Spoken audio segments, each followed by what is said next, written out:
We need another spooky Halloween episode. Ooh, yeah. What should we do? I saw a recommendation for a topic on that. And I also think we might saw get on that. I also saw that. I like it. We could do a scary episode. We can just do an episode on the other Boleyn girl. Yeah. That'd be appropriate.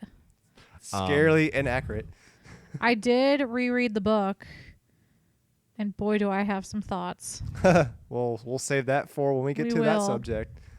I think it would be it'd be wise to like maybe for like a Halloween episode do like 3 tales of terror where it's like kind of grim, macabre things. But Tudor related, or are we just gonna tell ghost Tudor stories? related. Oh, I was just thinking like Simpsons Treehouse of Horror. Yeah, me too. No, yeah, just silly parodies starring people from the 1500s. Hi, welcome to Tudor. I hardly know her. This is where we randomly talk about shit, and occasionally This is the where we Tudors. talk about the things we should be talking about behind These the were scenes. all Tudor related, though. It's okay. Yeah, we actually didn't do that bad this time. Yay us. Yeah. Guys, we're improving. It took us 77 episodes, but we got there. Hi, everyone. My name is Garrett. My name is Emily. My name is Jeffrey, Hello, Jeffrey. Nice to meet you. and I'm an alcoholic. Oh. Anyway, yeah, this is the podcast where we talk Tudor stuff. Yeah. In case you're a new listener, ni hao. Go back and listen to the other episodes. Yeah, why are you starting here? What are you doing? Go home. Go I don't know. home. When I listen to new podcasts, like sometimes there's just so much to go through that I'm just like, you know what? I'm going to start here, especially if it's not one that has like a running narrative. Like D&D podcasts, I can't just jump in at the newest episode. I got to start from the beginning. But like just like a standard, like, hey, this is a topical, different topic every week. That's not really like something I need to know for all the in-jokes. Yeah. I'll start with that. It's like that, or like the ones where it's like a more of a guest-based one. Like each week we have a different guest on. We just talk to that guest about such and such. No. And honestly, I wouldn't recommend anybody listen to our old stuff until they've listened to a couple of our new things. Yeah. Maybe? I haven't listened to any of our old episodes, and so I'm not sure. I can't remember how Bad, they sound. I don't think. They're just the early rough years of us. They're not bad, but it's rough. We weren't exactly in the groove. I mean, we talked about like some of the biggest stuff and some of the most important topics related to this. But also we had that god awful beep. Do you remember the first episode we recorded and we did the whole recording and it was fucking terrible? So we and we did were it all again. like, trash it, do it we literally again. erased our very first episode and just re-recorded. So what you hear, the very, very first episode is literally the second take of our first episode. It was bad. So this is technically episode 78. Oh! Oh! No, that was episode So yeah, 0. Emily, what are we talking about this week? The baby chose this week's episode, just so you know. I was musing aloud to myself. I have a list of topics, and I was saying each of them out loud, and she kicked at one topic in particular. So we are going to talk about... Kick once for yes, twice for no. She kicked 3 times, so she said, screw you, make your own damn decision. She just kicked me again. So today's topic is a happy, very pleasant, lovely topic. It is all about how Catherine of Aragon was a widow. Oh, yeah. So this is definitely picked by our daughter. It's pleasing. Really, the theme of this episode is men disappoint Catherine of Aragon. It's just throughout the whole thing. So, well, yeah, as we kind of at least touch base on her previous history, it never ends well. It never. If at first you don't succeed, try again. And then fail again. And then, I don't know. I think she had like a week where she was happy. Like total. Yeah, really. Probably a week. Probably when good. she first found out she was pregnant, and then up to and find out it was just a girl. Aw. She did have 2, but no, I'm a liar. She probably had like altogether maybe 3 or 4 months where she was truly happy when her sons were born. And then bad things happened. We won't talk about that. Anyway, you guys ready? Anyway. Hey, wait. Yeah, let's go. I don't have any corrections, do I? nothing that I saw from last week. Okay. Just wanted to check. We are completely accurate in our last episode. Everything was 100% true. Do not go back and re-listen to our episode. Especially the things I said. Actually, I think we were fairly accurate. Yeah. Got a lot of people listening. Okay, every episode go on our social media and comment on our post of the new episode with an 1 to 10 scale of how accurate we were. Ugh. We just get negatives. Oh my god, I feel like that'd be really brutal. I don't want to know. I was say the whole point of this show is that Gary and I just assume everything you say is accurate. I like that assumption. And hopefully the sound audience is confident. as ignorant as we are, so then they believe everything you say. Exactly. If you sound confident, you always sound like you're right. Exactly. I just gotta say it like I know what I mean. Yes, 2 + 2 = fish. Precisely. I think that's how a lot of men get by. Yep. Sorry, it's the Catherine of Aragon research. It's really got me. Woman power. It's got me very, not woman power, just men fucking suck. Well, I mean, it's true. the world as well also kind of drills that into you, but welcome to the shit show. Okay, let's actually talk about history because we know how that ends at least. You ready? Yes. Okay, so I just want to do a quick reminder about how Catherine of Aragon's first marriage happened. Ready? Mm-hmm. The Wars of the Roses ended. Henry VII was on the throne, and he needed some powerful allies. He had a couple of children already, and so he thought he'd go to Spain and secure an alliance through marriage by marrying his eldest son and heir, Arthur, Prince of Wales, to their daughter, 4-year-old Catherine of Aragon. Perfect age. 4 years old is the best time to start talking about your children's marriage ability. I mean, we're so behind on her. At that point, the adults are just playing like with dolls. They're like, okay, now we're gonna get married. Oh my God, that's so accurate. Mm-hmm. And That then those dolls turn into real people, and they're like, fuck. Ew, But- don't tell them to do that. Okay, but I was thinking how short-sighted to make a marriage alliance. Because if you think about it, so Catherine of Aragon, it was Catherine of Aragon and Arthur. Theirs was a marriage alliance to keep peace between the two countries, maybe unite them in the future with a child, or at least Catherine and Arthur's potential child would have a connection to the Spanish throne. So like their whole thing was, we're going to make peace forever by marrying them, except it never worked out. So what were they like? Yeah, they'll live to the ripe old age of 20, and by then it won't matter. Well, that's why I have to plan it so early. Apparently, yeah, maybe that's why. Because if we plan it too late, they'll be dead. Oh, so we can at least have peace during the betrothal years. It does make sense because you can say we already have planned that we already planned an alliance. They may not be married officially yet, but at least you can say like we do plan to have our children wed and be allies to each other. So I can see why they want to do it early. Yeah. So if a son is born through a marriage of alliances. Yeah, like almost every European monarch, yes. So whose kingdom would he take over? I'd assume He only his gets father's his.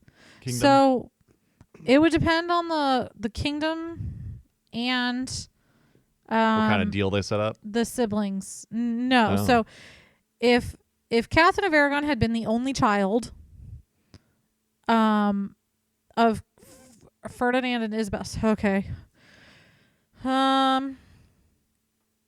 If Catherine had been the only child of Ferdinand and Isabella, and Arthur had been the only child of Henry and Elizabeth, then when they got married, they would have had a situation kind of like what Ferdinand and Isabella had. So Ferdinand and Isabella, they actually had their own separate kingdoms, and they ruled them jointly.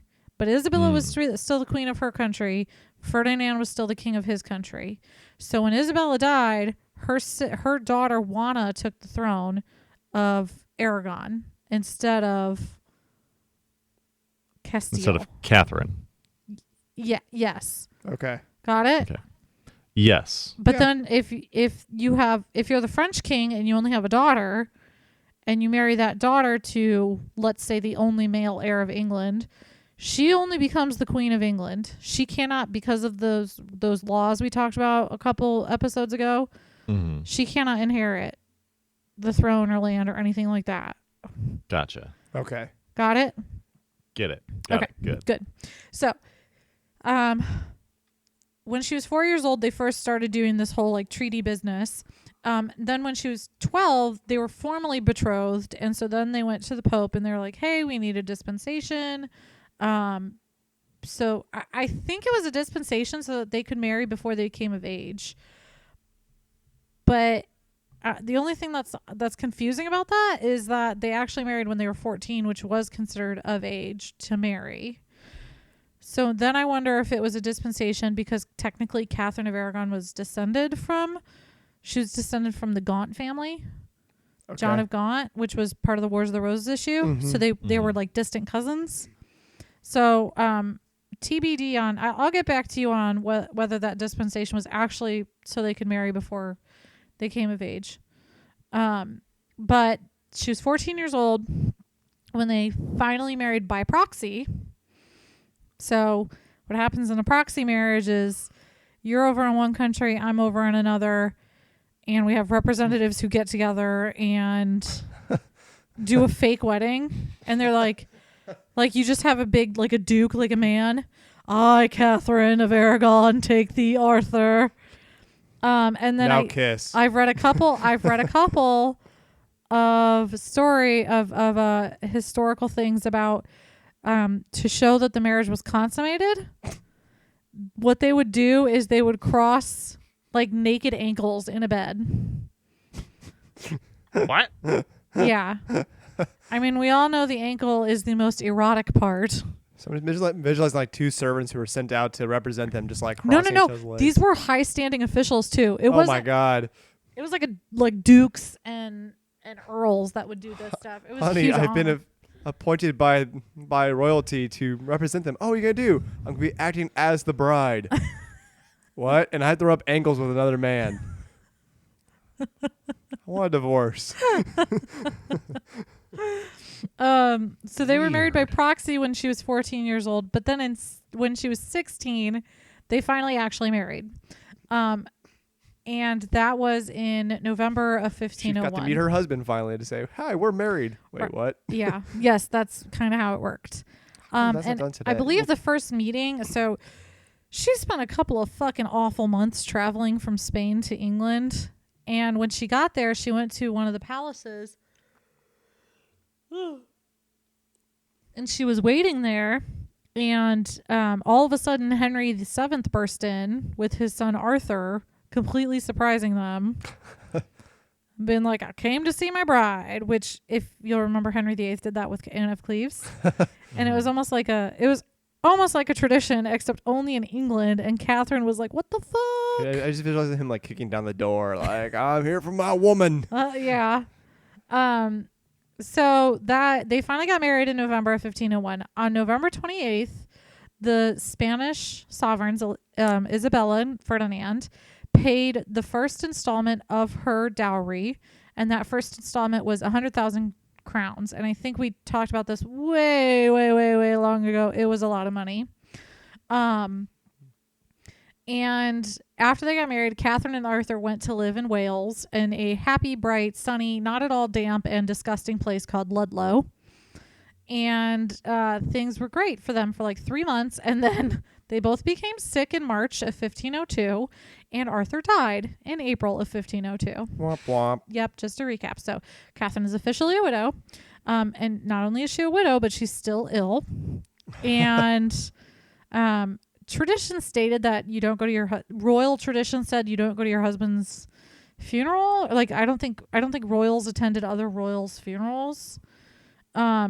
What would have been considered their like official marriage date? The one with the people representing them, or the one where they actually like were there together? I don't think they really countered that stuff into it. I think it would have been the by proxy one. Okay. But I would say when all the political shit for their parents went through. When she was 4. Yeah, exactly. No. I think it would have been. Well, I guess it would have been the by proxy. That would make the most sense, I think. Except if they did do the ankle crossing thing and they said that counts as consummating the marriage, then that brings a whole other spin into her divorce drama later I on. just like the idea of someone trying to argue. That's like, what I was thinking. We've never had sex, but did you cross your ankles? Did you cross Oh, ankles? shit. Fuck, I forgot about You that. should have been wearing a sock. Even if it's a quickie, wrap that sticky. So the ankle crossing, I don't know if it happened with Catherine of Aragon's proxy marriage. I just know it happened with some of them in that time period. So I'll have to look up whether two earls got it on by touching hairy ankles. So she finally recovered. And then there was this really awkward time where everybody was Yahoo questioning whether she was pregante. Sorry, that's just a fun joke Jeff and I have. If you're looking for a laugh, go to YouTube and type in Yahoo questions pregnant and just enjoy the next 3 minutes of hilarity. But back to the actual topic. Catherine was being watched like a hawk to see if she was pregnant, because if she was, then that child would have been the heir to the throne of England, not Henry, the other son of Henry. Son of Henry. So they watched her like a hawk, and I'm sure she felt pretty awkward, especially I can't even imagine being asked now by family members something that intimate. Can't tell if fat or possible heir. Yeah, pretty much. But either way, she was not pregnant. She did, however, start the pattern of men disappointing her. Her lovely husband, Arthur, left her absolutely nothing in his will and instead gave it all to his sister, Margaret. Tick 1 for men suck. And not Henry. Henry can eat.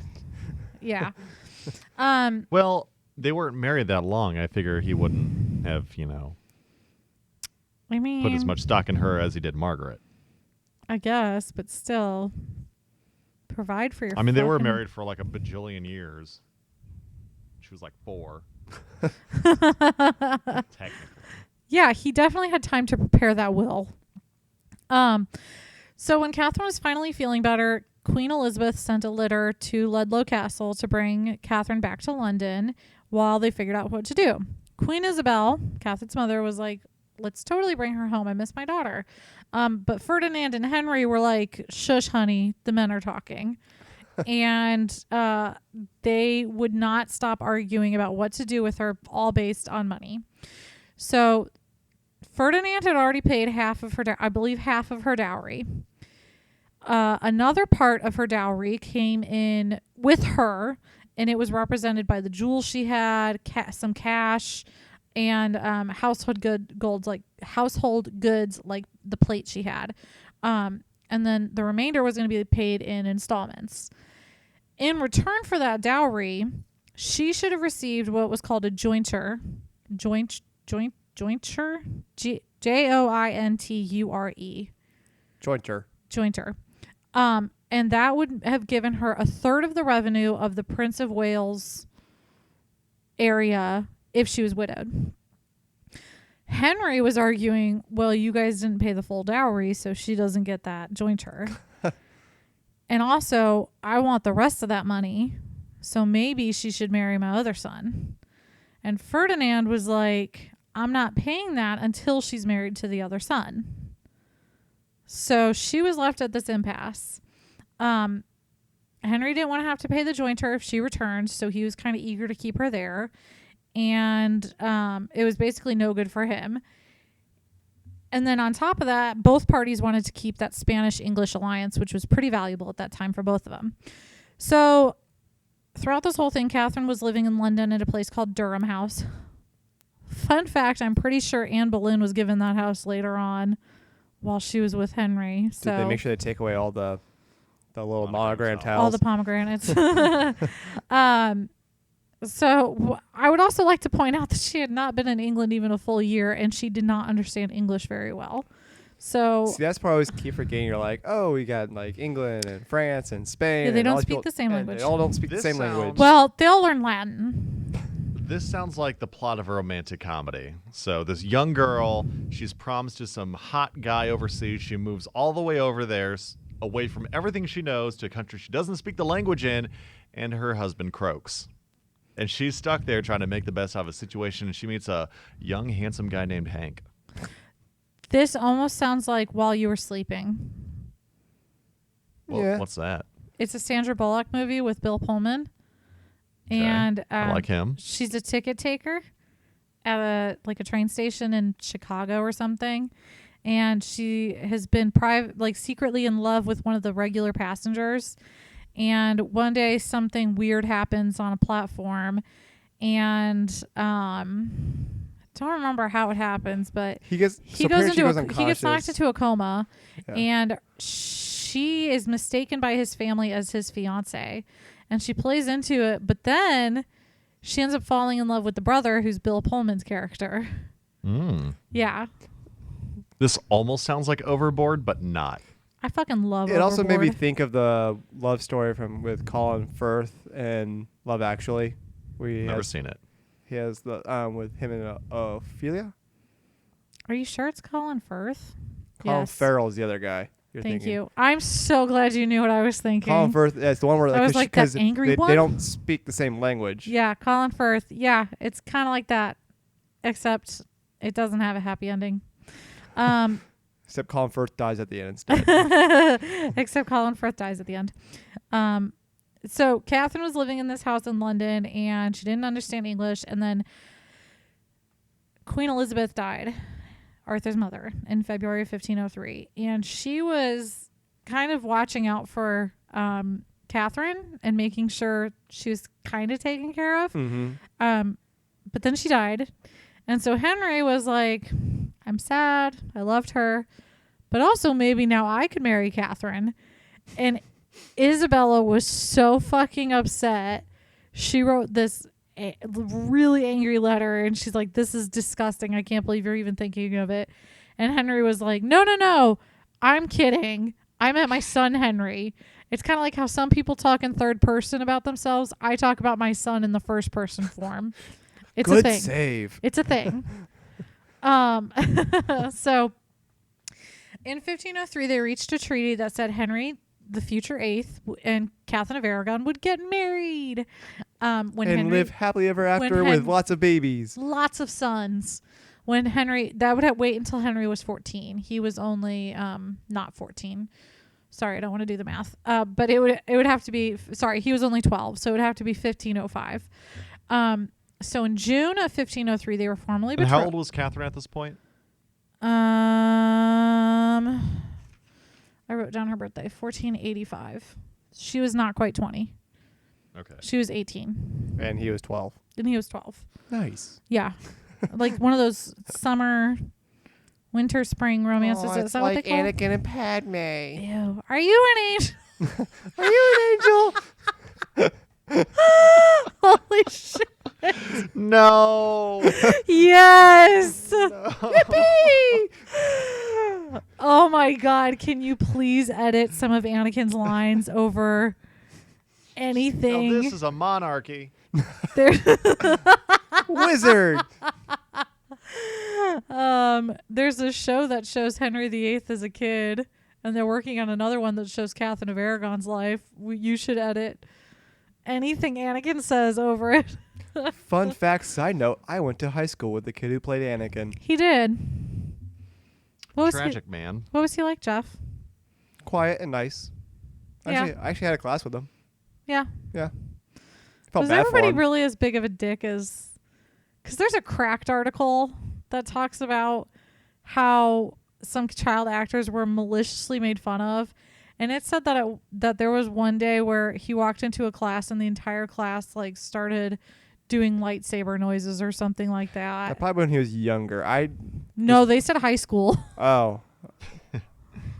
Okay, I don't know about that. I don't think. Well, the I big think I problem would have is, heard like- that somewhere. Because that's Like what that movie was so hated, and like people were like, oh, that ruined it. You ruined Anakin, and like there were like reviewing publications that were like, shit on this kid, and he's just a kid. I man. know. I know. Imagine being Plus- told as a child you ruined something for everyone else. Mannequin Skywalker. We all just need to acknowledge that is not his best role. His best role was Jingle All the Way. Oh my God, yeah. Fucking loved him in that. Could you imagine if he wasn't in Star Wars and kids just like talked to him like they were Arnold?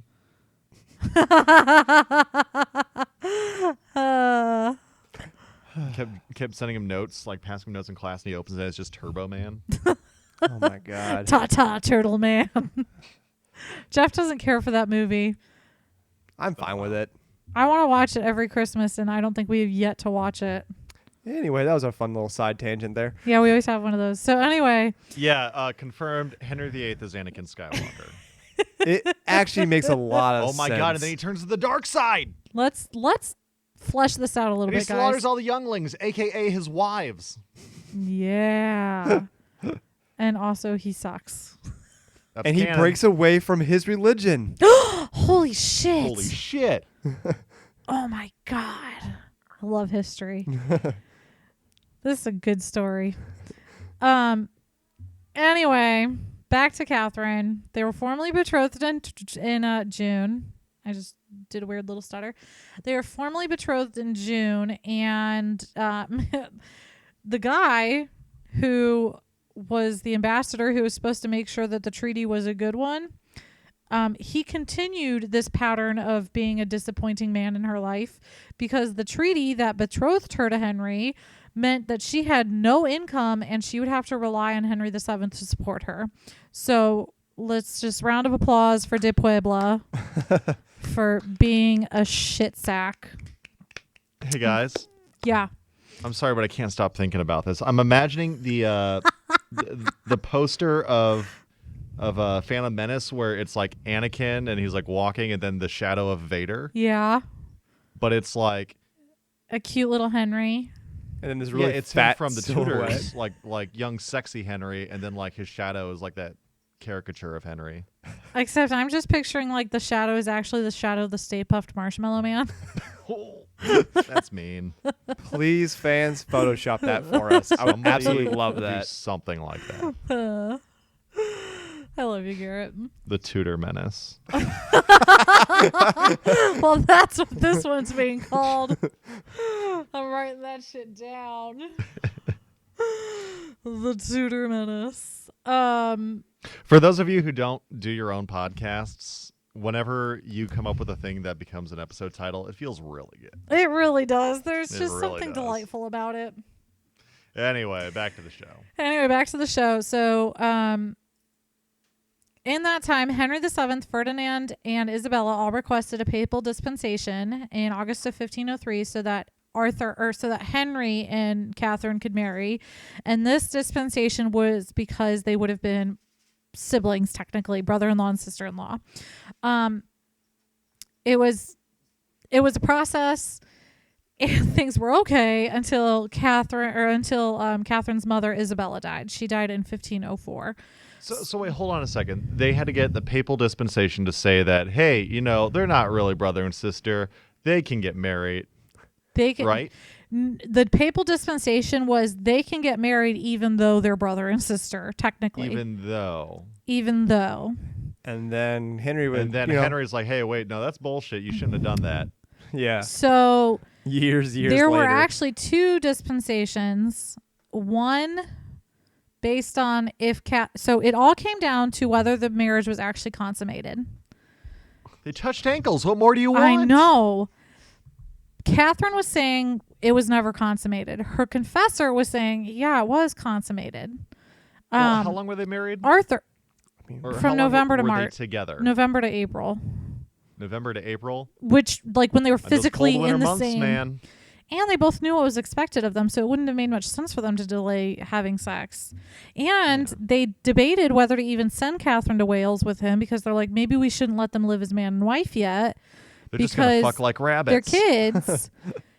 But then they were like, no, they're old enough to live together as man and wife, so go and live together as man and wife, meaning bang. So there were actually two dispensations granted. One saying if Catherine had consummated her marriage to Arthur, then this is allowed. The other one was if they didn't consummate their relationship, then this is allowed. So they covered all their bases. The problem was that the one saying it was consummated, I'm pretty sure that was kept in Spain. So that's the one that presented problems for Catherine later in life. So anyway, then Queen Isabella died, and Catherine was heartbroken, and Henry, who was a very loving father-in-law, was like, "Hey, you're not so good to me anymore." And the Pope simultaneously wrote to Henry VII, and he goes, "I need a little more time looking at this dispensation, so I'm just gonna." There's anything I learned really a lot about the Pope during history is he really takes his time to make a decision on I know everything. I know. For people Have we who done were a Pope episode? A Pope-isode? a Pope-isode, for people who were near death in that time period, you'd think they'd move a little fucking quicker. I mean, during the Anne Boleyn drama, they went through like 4 popes. Like, come on, guys. But finally, in October of 1504, he was like, okay, here's your dispensation. But Henry VII was still an asshole. So he was pissed that her entire dowry hadn't been paid. And he kept Catherine of Aragon very short of money. He's like, I'm mad at your dad, so fuck you. And her father didn't really give a shit. Ferdinand was like, it doesn't really affect me. You're just a girl. She had to sell her plate and pawn her jewelry to buy food. This Holy wasn't shit. even like pay servants. It was to buy food. She wasn't allowed to court very often. And then internally, so she had a kind of a nanny called a duenna and a confessor, and they hated each other. You look like you're thinking thoughts. I'm just like confused. Like here they arranged this marriage when she was like 4 years old, and they when fought. she was valuable. Yeah, Mm-hmm. and now it's like, well, it's just like, oh, now we've gotten her use out of you. Let's just treat her like shit. Yeah. It's not And her you're fault like- she's not you kinda think, valuable like- anymore because Arthur fucking croaked. Couldn't this have like instigated some sort of issue between England and England did Spain? not want to go to war. They'd just gone through the Civil War. But if do you think the last thing they want to do is then like do fuck- something that could instigate a civil yeah. war? So why the hell you want to treat? Because it all came Like down to one of money. the head It of- came down to money. The wars cost money, and if the essential issue was we don't want to pay for money, then neither of them would have wanted to go to war. So essentially, it was just England and Spain really cheap. Like, I Yes. guess fine. Go ahead and cheer your shit. We just don't really feel like Yeah. paying out to. Henry wanted her dowry, and Ferdinand refused to pay it, and Henry didn't. So then Henry was like, "Well, I'm not giving her a joint to her because I didn't get her full And dowry." she's just stuck there. Like, I can't go home. and she's just stuck there. Poor fucking Catherine, man. I know. So Like it was sad enough being like thrown away so he could, bang it out with Anne Boleyn, but that's just sad. her life is so sad, and it sucks because, I mean, she kind of grew up in an awesome way. Her mom was this warrior queen who would ride out not into battle with her troops, but she would ride with her troops to the battles and stay there. And Catherine grew up with this amazing, powerful woman as her mother, and she saw all these amazing places all over Spain. And then she goes to England, and the curse of the Henrys strikes. Jesus. So Catherine became super fucking religious in response to all of this.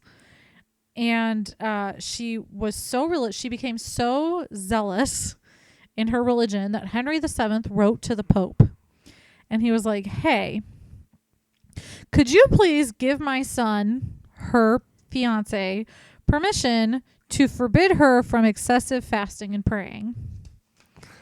So then Prince Henry of Wales, had to tell his fiance that her body was not her own to control, and she must subordinate it to his authority to prevent her from doing anything that might inhibit childbearing.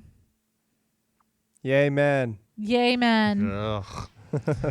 To quote a much more popular podcast, toxic masculinity ruins the party Toxic again. Masculinity. It's fucking terrible. On top of that, she had that confessor that I was telling you guys about. Mhm. Well, he was hot, apparently. Like, super fine.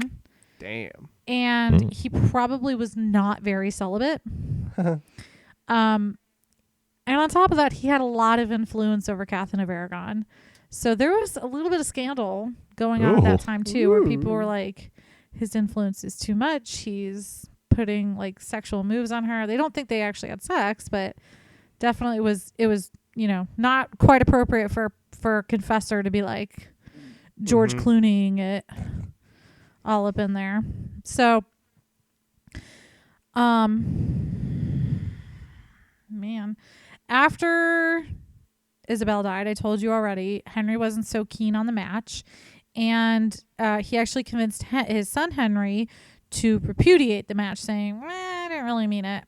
But he wanted the dowry, so it was really just a delay tactic. And she was still in poverty, and Ferdinand and Henry refused to come to any sort of agreement that would get her out of poverty. And then because she was broke, it gave her anxiety, and that made her sick all the time. Like if they're like, hey, Pope says you can't fast and you can't do this stuff that might cause harm to your body, but we're gonna cause harm to your body by not feeding you or treating you with any sort of dignity in the slightest. Yep.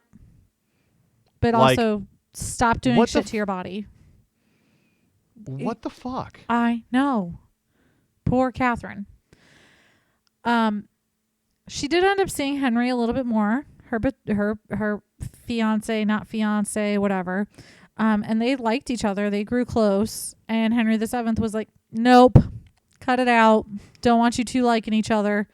And so he sent Catherine to live in the country. He's like, the fresh air will do you good. Yeah, this is still sounding like my romantic comedy idea. Like she meets this like hunky guy after her husband dies, and hunky guy's dad like hates her. Like, 'cause, she's an outsider, foreigner. Yeah. I like this. We got to cast this movie when we're done going over what happens. So Henry was like, you know what, Ferdinand, you have 6 months to pay me the rest of the dowry or else. 6 months happens, and then he's like, you get another 6 months to pay me the dowry or else. Don't cross this line or you die. Hey man, don't cross this line or you die. Dowry you owe me? Ferdinand was like, oh man, I'm kind of a shit dad. I'm gonna help Catherine out, and he gave her 2,000. I think it's pronounced ducats. That sounds very German. It didn't really help. It was a paltry amount, but hey, whatever. Then a ducat's a ducat, am I right? Then he made her an ambassador. So this was pretty cool. It was kind of a solution because England needed a Spanish ambassador. Catherine needed money, and she was already there. So he made her an ambassador, and she was the first female ambassador in Europe. And I know we've talked about this before, but I still think it's badass. She was really effective at negotiating policies and treaties. She even started negotiating a potential marriage treaty between her father-in-law, Henry VII, and her sister, who was the new Queen of Castile, Juana. Didn't work out, obviously. Mm-hmm. But it still wasn't a solution. In 1508, Henry VII was like, I'm fucking done, Ferdinand. You're going down. Your daughter gets zero money. So he cut off her allowance completely. She wrote to her father, and she's like... But was she still the ambassador? Yeah. So, I don't know. Yeah. Yeah, so he cut off his support as her father-in-law, not as a sovereign. Because you don't support ambassadors at court. The king representative of the country you're from should. But Ferdinand sucked. So she wrote to Ferdinand, and she was like, I think we should be leaving now. Could you please send us a ship? And we can come home. And I'm broke and I have literally nothing left to sell. I've sold all my jewelry and all my plates. So could you? And that also exacerbated the problem because Henry VII knew that part of her dowry was the jewelry and the plate, which he then forced her to fucking sell so that she could eat. And then he was like, well, Ferdinand, your daughter's selling the dowry. What am I supposed to do? Oh, God. Yeah. Then, Where the hell does a princess go to sell her jewelry? Ye oldie pawn shop? Like, yeah. Probably that. Then she should have tried to bet it in like back alley dice games. she invented, I don't know any Craps. dice games. There we go. Catherine of Aragon. There we and go. Craps. Should just put on Facebook Marketplace. Craigslist. Except it couldn't have been Craigslist. It would have had to been like Edward's list or Henry's list or Thomas's list. Yeah. Luckily, Henry VII finally fucking died. And With my dying breath, I curse Catherine. she's like, what the fuck? That was in April in 1509. 7 fucking years after she was widowed. He treated her like garbage for 7 fucking years. Because he's a piece of shit. And there was much rejoicing in the house where Catherine was staying. There was. And then Henry VIII, handsome 17-year-old Henry VIII, trotted up to her house. Was like, hey, baby, you want to get married? And she's like, yes, please. Hey, sister, want to get married? And they lived happily ever after. And nothing tragic ever happened to Catherine of Aragon ever again. The end. That's it. Huh. Record scratch. Bet you're wondering how I got here. Whoa. It's a long story. So that is Catherine of Aragon's widowed And by here, she means the Tower of London. hood. What'd you say? You said you're probably wondering how I got here. And I said, by here, she means the Tower of London. Because how old was she when, I'm trying to remember, because when did she die and Robin saw like Henry's age? Oh, it was 1536 and she was born in 1485. Okay. So do that math. Me bad. I don't feel like thinking right now. 50 something. Yeah. Okay. 59, Thank you, Garrett. I think.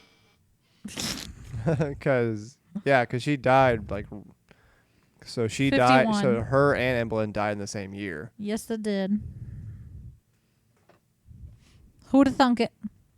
No kidding. So, any other questions? Give me a minute. I'm trying to think. Think away. This is the part that we cut out of the podcast, I hope. Nope, Jeff leaves all of it. I just like that singing, so I might just leave that in. While you're thinking of questions, I found a book that I want to read, and it's called Thomas Cromwell: A Life, and it's like one of the first biographies about Thomas Cromwell. Huh. That'd be interesting to see. I'm so fucking fascinated, so I'm gonna get that soon. I'm looking forward to that. We've been reading now, because I know you said you just finished the other Boleyn girl. I did, and then I picked up a book that I've owned it for like 2 years, that I got at like Half Price Books for $3, and I think it's called A Heart for the Crown or A Rose for the Crown or something. And it was supposed to be about Richard III having a mistress, and I got 16 pages into it, and I was like, nope. I feel bad. I wanted to get into the story, but the characters all spoke, or like she actually had the characters speaking as if they would have back then, and so there were a lot of tizzes and twouldn'ts, and it was so distracting. It was so distracting, so I had to put that one down. And I haven't had. I have my question, by the way. Yeah. So what? And this is probably obvious, but just asking for whatever. Asking for a friend. What was stopping Henry VII from just sending Catherine back to Spain, saying, "Hey, this one didn't work out. Can you give me another one?" He there a didn't. term He didn't policy? want to. He didn't. Yeah, they had a shitty return policy. He didn't want to. He wanted to keep Catherine there until Queen Isabel died, because he wanted to maintain the alliance, and also he really fucking wanted the dowry. Mm-hmm. Like, if he kept her there, he gets the dowry and he doesn't have to pay the jointure. But if he sends her back, he has to pay the jointure.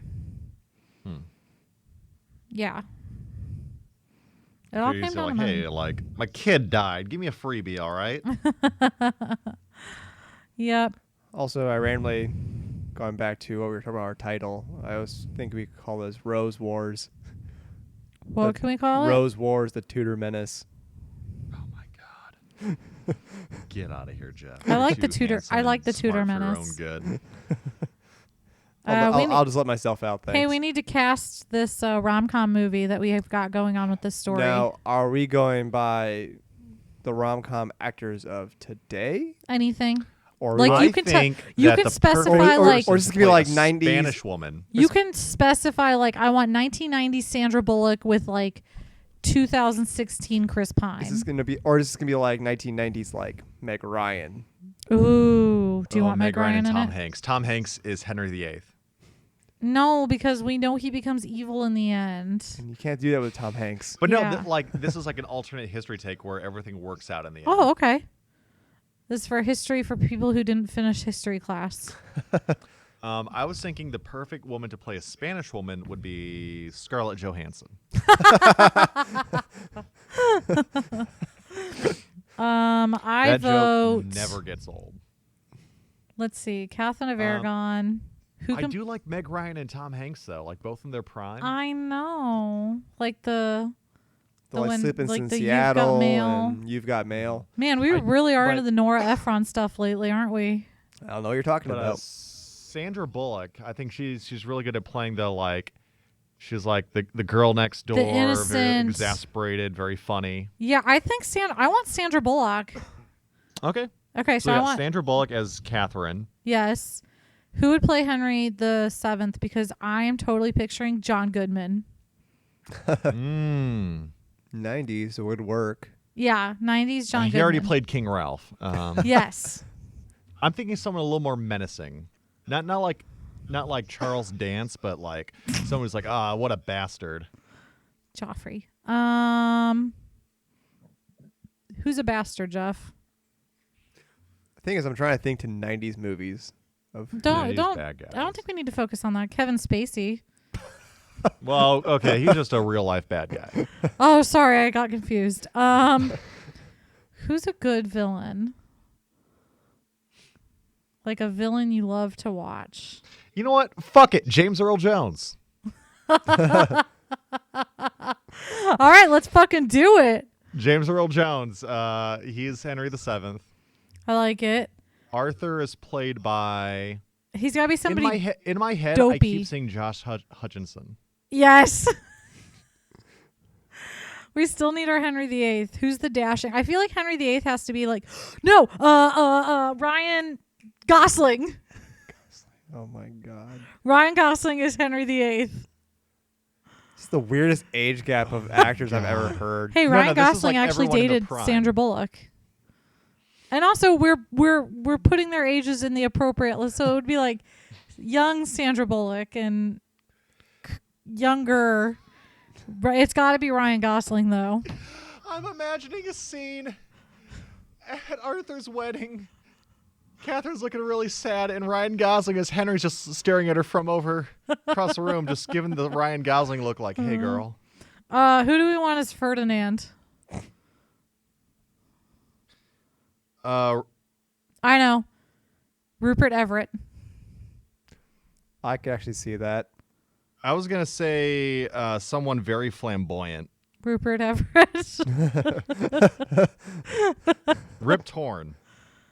Oh my god. Okay, now we just have the two queens. We need Queen Elizabeth and Queen Isabella. Queen No, wait. Eddie Izzard as Ferdinand. All right, Queen Elizabeth needs to be somebody very warm and matron. Diane Keaton. Yeah. Yes. Okay. Queen God, I Isabella. love her. Queen Isabella. Somebody Queen Isabella. badass. I'm kind of going Wonder Woman. What's her name? Gal Gadot. Gal Gadot. Gal Gadot? No. She'd be no. great. Well, see, if you think about that time period, I feel like it'd be someone like what was it, Demi Moore? Oh, she'd be good. Because she did stuff like G.I. Jane and that kind Yeah. of stuff. So she's a very tough woman. I like this I was movie. going for Helen Mirren, the obvious choice, but I was thinking of Helen Mirren. She's a little too old for it. Yeah. well, And- no, we're doing ages. We're doing whatever the hell we want with the ages. Okay, that's true. I'm okay with Helen Mirren then. But Demi Moore's good too. I think this is ideal casting. We need to pitch Because this. Demi Moore is supposed to be the mother to Sandra Bullock, so I figure that looks more like. Yeah. Yeah. If we're going based on Um, looks. Who do we want You have these as more the Pope? Oh, fuck. Somebody terrible. It'd be Martin Short in makeup. Oh, Or Billy Crystal. One of the two. Abso-fucking-lutely. And there needs to be a cameo of Steve Martin, but I don't know what. And for some reason, I Billy was- Crystal I was has like a gonna say very Charles Jewish Nelson sounding Riley. voice as the Pope. And it's just like, wait, what? What did you say, Garrett? I was gonna say Charles Nelson Riley. I can't picture who that is. He's from the Match Game. He was the voice of the Rat in Charlotte's Web. Wow, you really know him. I think that's him. It is. I don't recognize him though. Based on his face, he'd be a good Pope. This is a great conversation, guys. I love this. I think we're done casting our movie now. Oh Let's my. call Ryan Gosling and ask him to do this. Yeah, he's not doing anything big right now, right? He doesn't have a movie coming out soon. No, he's No, fine. he wasn't in Charlotte's Web. Who the hell was Charles? No, that was. Oh God, this is gonna drive me crazy. Well, when you think of it, put it up on Facebook. I think that's it for now, right? Holy shit! Charlotte's Web was made in 1973. Yeah, Oh my God. it's old. Yeah, Paul Lind was the Rat. Sorry. Oh, okay. Are you laughing at that now? It's Paul Lynn. Oh, I'm that kind of voice. He was Uncle Arthur on I know who that is. Bewitched. Yeah. I'd be down for that. That'd be Such a a good sassy voice. Tell him. Rude. Tell us I'm we get the getting all my actors dispensation. mixed up today. All right, we need to cut this short. Yeah. Oh, this was a good one. All right. That was great, though. Having a lot of fun Hey, with to this. all of our new listeners and all of our new Facebook and Twitter followers, hello, hi, welcome. Happy to have you. What a great intro to what you're about to get into. I know. We hope Send you us feel your casting ideas for. Honestly, yes, please. If you have suggestions on who Yeah, you we like love to see this shit. playing We have this fun stuff, doing just it. send us make a list of who you want to be playing who in Yeah. this. And We you can have go with fun. any decade. Hell, go with old 1950s. Robert Redford Oh, is- you want Cary Grant. Oh, Cary Grant. Welcome, you guys. And if you are listening to the podcast and don't follow us on Twitter or Facebook, Twitter handle is @TudorKnowHer. Our Facebook is Tudor I Hardly Know Her.